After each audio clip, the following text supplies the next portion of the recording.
This is a semester review for the second semester of physics using this textbook, Matter and Interaction. So I'm going to go through all the big points. I'm not going to do the whole course because I can't make a 90-hour video, right? But I'm going to go over the main ideas. I'm going to go over the equation sheet, and then let's just get started. So this is a review. Don't think of this as, oh, I don't need to take the course. I can just watch this 40-minute video or whatever it is. That's not going to work. Maybe it work. I don't know. I want to start at the end. I want to start on the last thing and talk about the most important thing from the end point, and then we'll go back over because it kind of gives us a big picture, right? So the big picture is that this course is about the electric field and the magnetic field. And with that, we have 4 equations, Maxwell's equations. I want to show, I got 3 of them here. I didn't really want to fit the 4th one. I didn't want to squeeze it in, so I started off with these. So this first one, we have what we define as how do we describe the electric field. And we can make an electric field with charges. That's what this first law says. This is Gauss's law. So over here we have the electric flux over a closed surface is equal to the total charge inside of that surface divided by a constant epsilon naught. If we do that for a point charge, we can imagine this sphere over that point charge. The electric field points away from it. If I integrate the flux E dot n hat dA over that surface, it will be related to the total charge inside. That's Gauss's law. Now, if I take a magnet and do the same thing, I'm going to get a magnetic flux over a closed surface of 0. Why? Well, it turns out that I'm drawing this bar magnet with a north and south pole, and that's a useful thing to think about. But they're not really north and south, right? They're not magnetic charges. And in fact, we don't have individual magnetic charges. They always look like they come in pairs. So we're never going to get a net magnetic charge in there, and so this flux will always be 0. Notice the symmetry here. This is important, right? Flux, electric flux over a closed surface, magnetic flux over a closed surface. Now we have Faraday's law. This is really important because over here this says we can make an electric field with a charge, and we call that a we call that a Coulomb field. That's what the book calls it, and I love that. Okay, a Coulomb field because it's made by charges, and we can use Coulomb's law. This is what we call a curly electric field. I'm going to write that down. Curly. And it's curly because it doesn't look the same, right? I can make an electric field that goes around the circle like that, and if I integrated the potential around that path, normally over here we would get 0, but here we don't. We get a non-zero value of integrating E dot dl. And so you could call that an EMF. It acts like a battery. But how do you get that? Well, you have to have this, which looks like that, except it's not closed, a magnetic flux that changes in time. So a changing magnetic flux produces a curly electric field. So there's 2 ways to make electric fields. Charges, changing magnetic field. Changing magnetic flux, technically. Okay. But again, we're trying to get the big picture here, right? This is big picture stuff. How do we make, because the course is about electric field, magnetic field. I like that little effect right there. Okay. Now we have our fourth Maxwell's equation. Trying this on the board. I would normally do this on paper, but I like the chalkboard and I like chalk. And I get it all over me, and that's fine. You know, it kind of shows that I actually did something. So this is the last version of Maxwell's equation, the last equation, and it looks like this.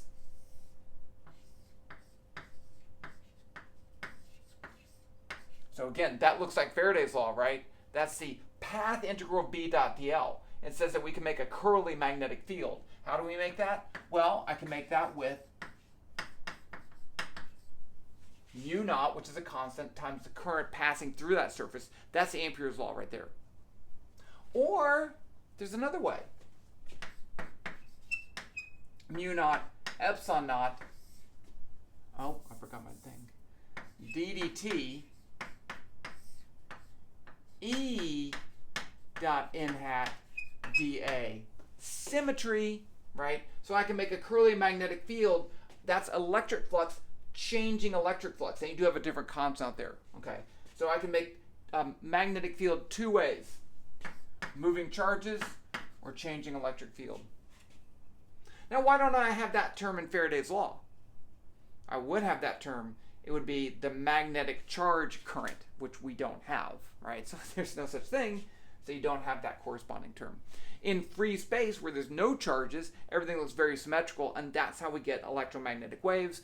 I'm not going to go into that right now, but that's that. So that's Faraday's law.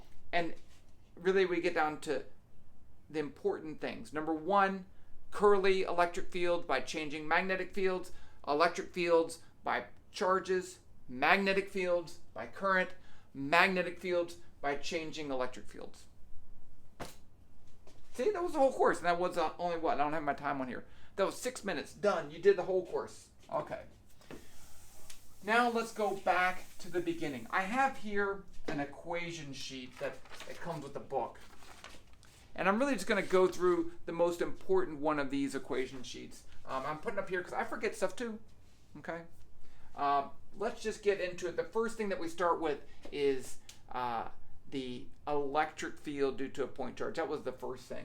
And I want to write this out, right? So remember, if I have a point charge right here, and I can locate that with some vector, I'm going to call that RQ, the location of that point charge. It's a vector location in 3 dimensions.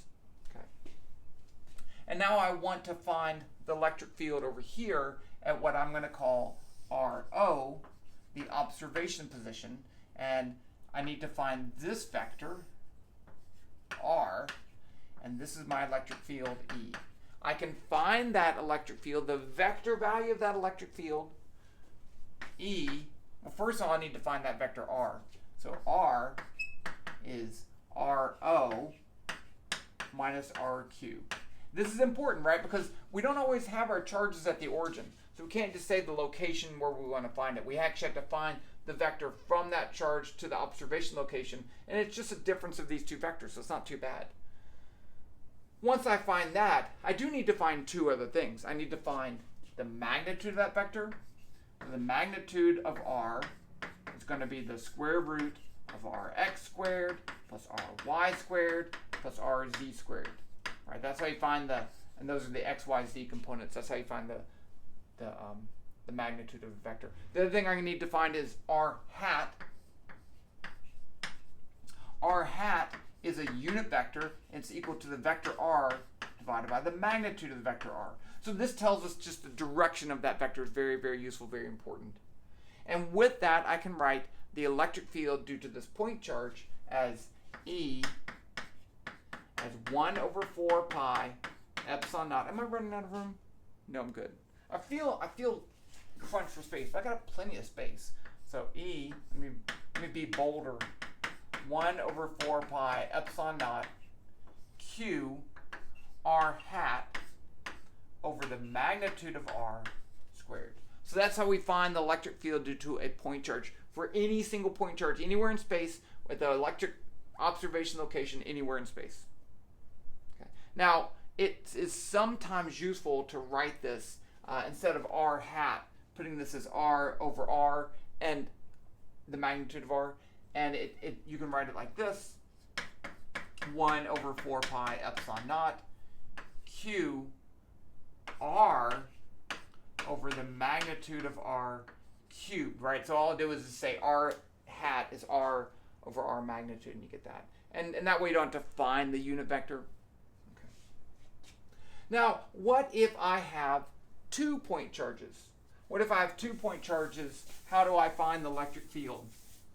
Well, let's just imagine that I have another charge down here. It's a negative charge. It doesn't really matter. So I'm just going to do the exact same thing. I'm going to find the location of that. I'm going to find this vector R, and I'm going to find the electric field due to this. So let's call this E plus, and let's call this E minus. We'll be pointing towards E minus. It'll be pointing towards the negative charge, because when I have a negative charge, I put in a negative value for that charge in the equation, then it changes the direction of the R hat vector, so it's pointing towards the charge. And then the electric field are just going to be the vector sum, E plus E minus. And so you just add them up. Now, there was a special circumstance, a special case there that we looked at, which was the electric field due to a dipole. And we did two special cases. We did far along the axis of the dipole, and then we did over here. So in this case, if these are separated by a S, then I'm not going to rederive it. The magnitude, and this is R, the magnitude of the electric field over there, we call this E axis because it's on the axis of the dipole, is 1 over 4 pi epsilon naught 2qs over r cubed. Over here, the magnitude is pointing, the vector is pointing that way. E perpendicular is 1 over 4 pi epsilon naught qs over r cubed. So q is the charge on one of these. They're equal and opposite charges, and s is the distance between them. And we call qs the dipole moment. Okay. I'm looking over here at my equation sheet. Let's go into the next big thing. There was a chapter about properties of matter and how matter behaves. And one of the things that was really important, I will put this in there, is that we have these two types of metals, two types of materials. We can break them into conductors and insulators. And the big difference in those, if I have a conductor, like a metal, then the charges are allowed to move. They're free to move. So if I apply an external electric field, like this, then that, and it's almost always, it's not always, but almost always the negative charges that can move. So these negative charges, oh, and this one thing, it's kind of important. If you put a charge in an electric field, you'll experience a force. F is Q times E. So if I put this block of metal in this electric field, the negative charges are going to get pulled in this direction and they'll end up over here. But if the block is neutrally charged, that those electrons that get moved over here are going to leave empty atomic cores that are positive over there, and we get this charge separation. And the result is inside the metal, the electric field is 0. If it was not 0, then the charge would continue to move. So once this is in static equilibrium, the electric field inside of a metal is 0. Static equilibrium, that's an important point. Remember that, okay? Because later we're going to see that that's not true. Now, the other type of material is an insulator. If I apply an electric field to an insulator, it does do something, okay? So that the electric field can induce dipoles. So the atoms in there will look like this. So they'll kind of get stretched, right? So the negative sides will be pulled this way, the positives that way. And those will produce an electric field. And that makes this a little bit more complicated. But you can have a non-zero electric field inside of an insulator. In a metal, the electric field would be 0. In static equilibrium. Okay, I think the next thing is this chapter on, and I'm not covering every single detail. This is a review. This isn't the book. This isn't every single thing. The next thing was, how do we find the electric field due to charge distributions? So imagine that I have like a rod, and it has a uniform charge. I'll call it capital Q, spread over this, and I want to find the electric field right there. What we do is to use the same thing that we did before. We use the superposition principle, which says that the electric field at that point is the sum of electric fields due to all the other points. And if this is a continuous rod, what we can do is to break that, or assume it's a bunch of individual point charges. And that's the key to this whole chapter. So if I have this piece up here, I'll call that dq, it's a charge, and I can find this vector, this is, I'll call that RO, and I'll call this R vector, and this is my origin, I'll call that, surprisingly, RQ. Then I can do the exact same thing. I can find an expression for the electric field due to that point charge. I'll call it DE, and DE, because it's a differential electric field because it's not the total. Just do that tiny little piece. DE is 1 over 4 pi epsilon naught, that's a constant, dq over the magnitude of r squared r hat. And then to find the total electric field, I just integrate both sides. Now, here becomes the problem, right? Here comes the challenge. The challenge is I can integrate that side, but here, r changes as I move up and down this rod, so I'm going to integrate over the length of this rod. R hat can change. dq is an integration variable, but it's not really what's going to change, so I need to change this, and this in terms of my integration variable, which in this case would probably be y and dy. I want to get everything in terms of y and dy, and then I can integrate. And it's not trivial, but it's not impossible. But that's the whole idea that we're doing. Once you set this up, it's just how do I manipulate those equations to get what I want? And so that's what we did for the rod, and then we did a ring, and then we did a disc, and then we did two discs, which we call a capacitor. And those are all, how do you practice deriving those situations? And then what can you do? How do you use those? And that was that whole chapter. And I'm looking at the equation sheet. It does have this one. I mean, the capacitor is pretty important, right? If I have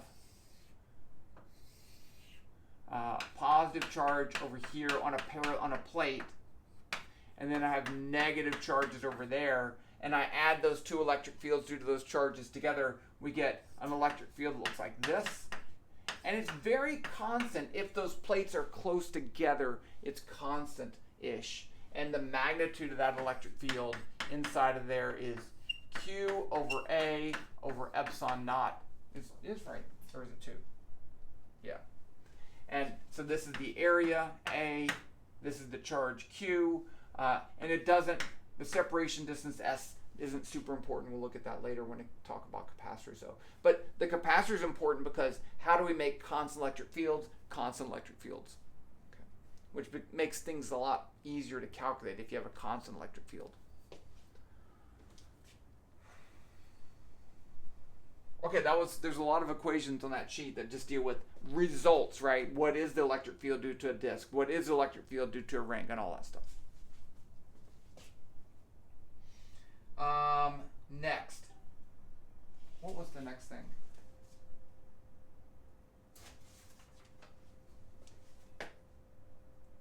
V. Oh, electric potential. Next, we look at electric potential, and I want to tell you the big picture thing, right? Big picture stuff.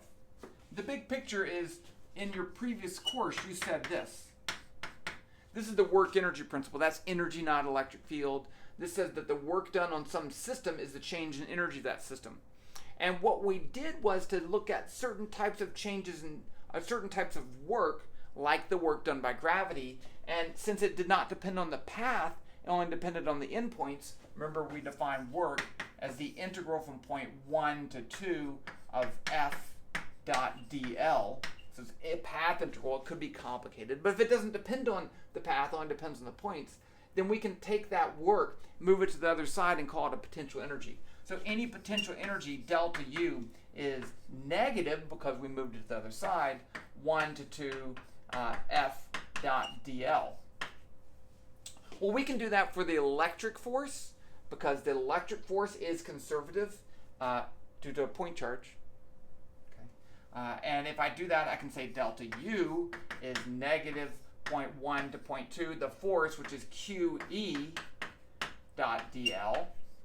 And then if the charge doesn't change, I divide both sides by Q, I get delta V, which we call the change in electric potential, is delta U over Q, which is negative the integral of E dot dl.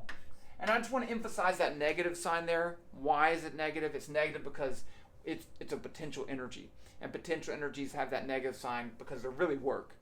I just want to point that out. So, but now we have this idea of electric potential. And the units for that would be volts. And it's the path integral of E dot dl. Now, one special case is the change in potential due to a point charge with respect to infinity. So if I have a point charge right here, and I go from an infinite distance to a distance r away, that's infinity. Can you tell? and I integrate, you get this. What we call the potential with respect to infinity, V, is 1 over 4 pi epsilon naught Q over R. Notice that that is a scalar quantity because energy is a scalar quantity. It's not a vector. However, potentials do obey superposition principle. So if I have 2 point charges and I want to find the potential with respect to infinity right there, I can say, call that Q1, Q2, V1 plus V2. I can just find these 2 potentials and add them together.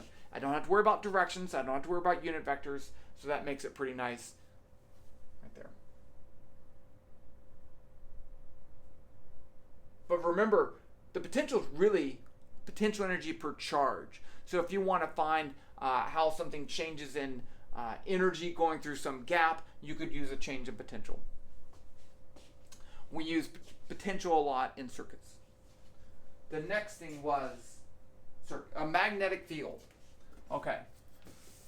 So I already told you how we make a magnetic field. A magnetic field is due to a current or changing electric flux. But if we just focus on a current, and a current could be a single moving charge, then we get this. So imagine I have the velocity V, Q is there, and this is some location R where I want to find the magnetic field. So the magnetic field makes a circular shapes around that moving charge. We can calculate that magnetic field B as mu naught over 4 pi, again a constant, QV cross R over the magnitude of R cubed. Or you could write this as mu naught over 4 pi QV cross R hat over R squared. I'm not sure which one's better. This one has 1 over R squared, just like a point charge electric field. But this one, they both show up a lot. So, but the important thing is it deals with the cross product.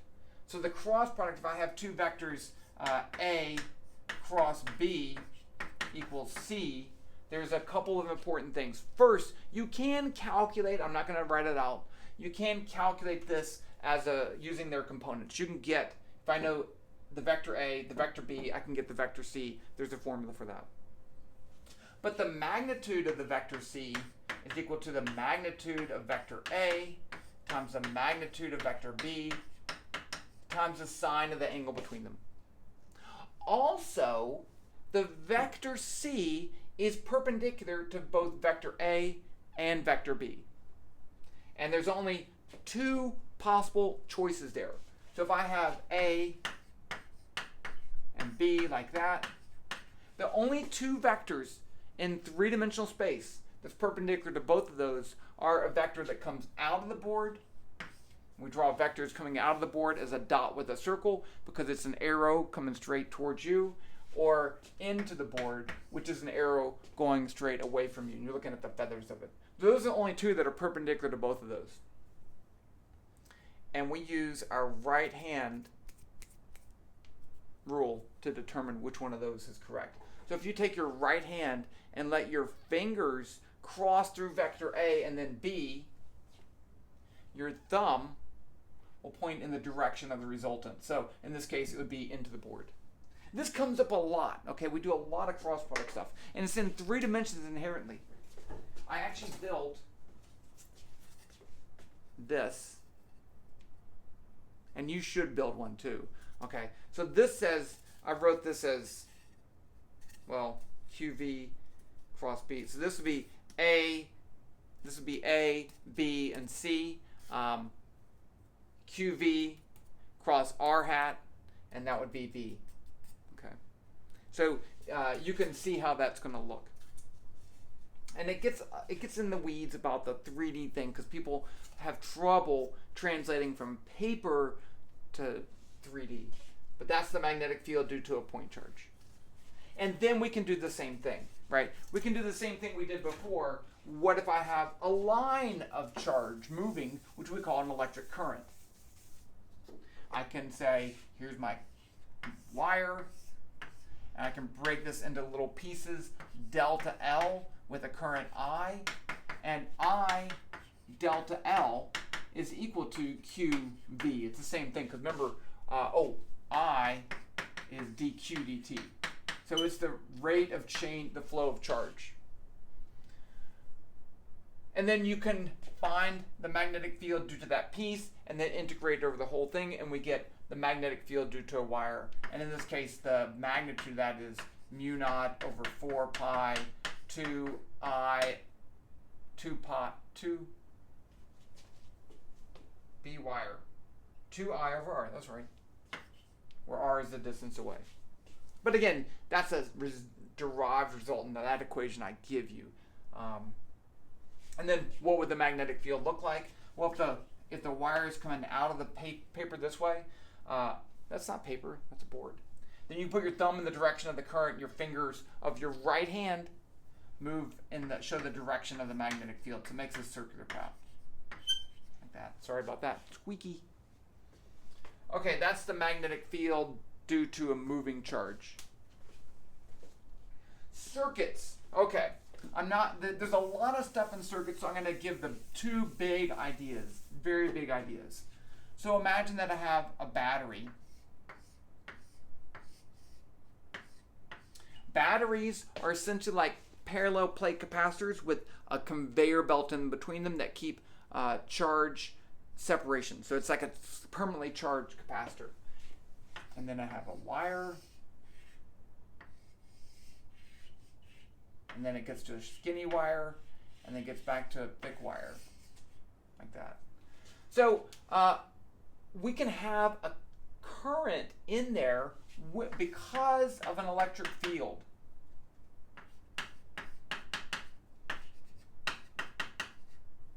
So the electric field can make charges in that metal increase in speed, slow down, stop, increase in speed, slow down, stop, but we do get a current. And so the current we can write as this. This is kind of an important equation. N-A-U Q. I did it in the wrong order. I'm going to put it like this.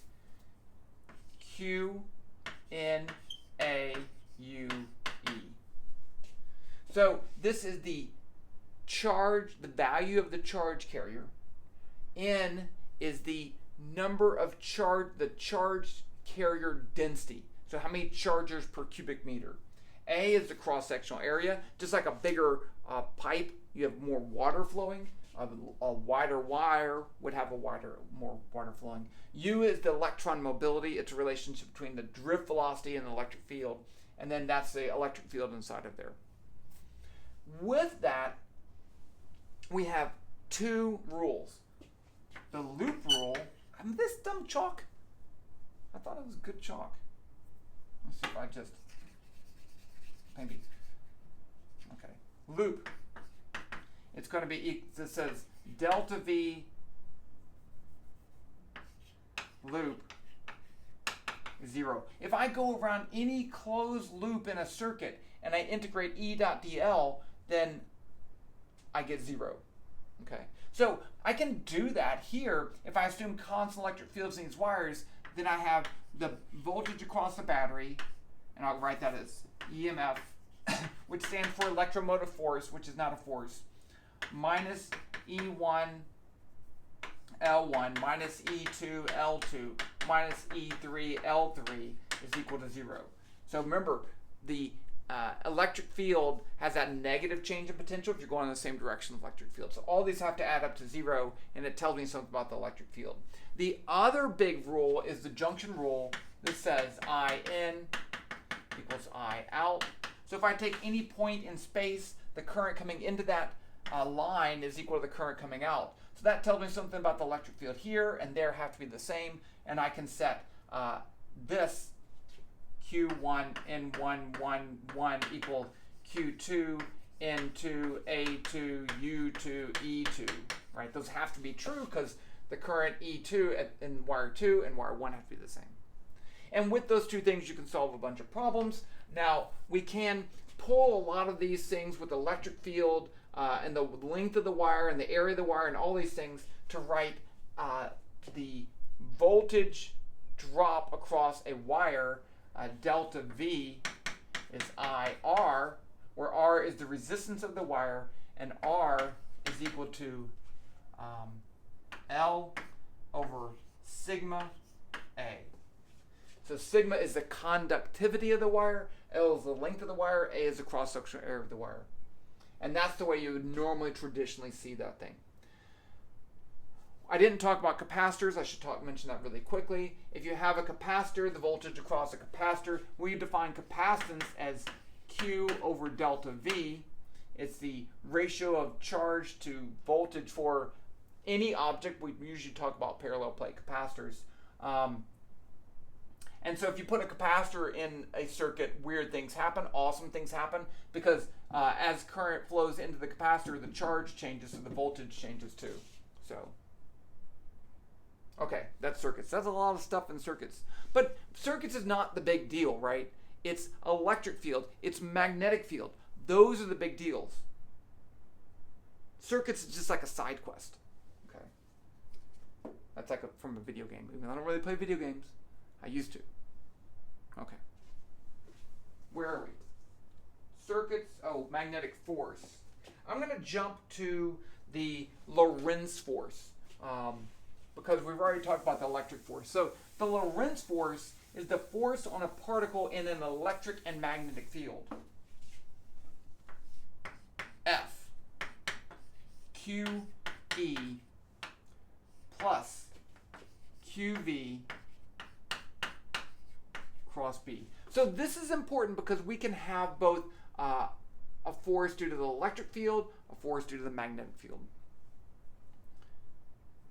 And this comes into play, you can see this in something called motional EMF. I want to explain motional EMF really quickly. Suppose I have a velocity, a bar moving in a magnetic field that's into the board like this, and it's moving.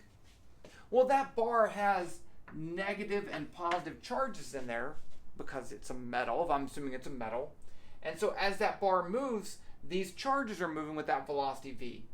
And if those charges, if the positive charge is moving with the velocity v that way, and the magnetic field is this way, we can use our right-hand rule to find the direction of the magnetic force. So this, I'm going to put B into the board, QV for the positive charge is that way, and so F is this way, so that positive charge, if it was a positive charge, would end up there. The negative charge has a QV going this way.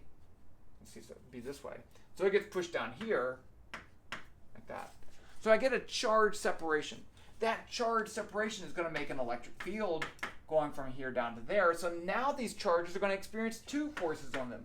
There's going to be this positive charge is going to have a magnetic force, FB, and it's going to have an electric force, FE. These charges will continue to separate until those two forces are the same, and then the charges move along at a constant speed. So the electric force is Q times E. The magnetic force is QVB. And those two have to be equal. And the Q's cancel, so I get E equals VB. Now, if this has a length L, I can use my definition of the change in potential and integrate E dot dl along that from one end to the other. And if E is constant, I just get delta V is E times L, which is VBL. And we call that the motional EMF because it looks just like a battery.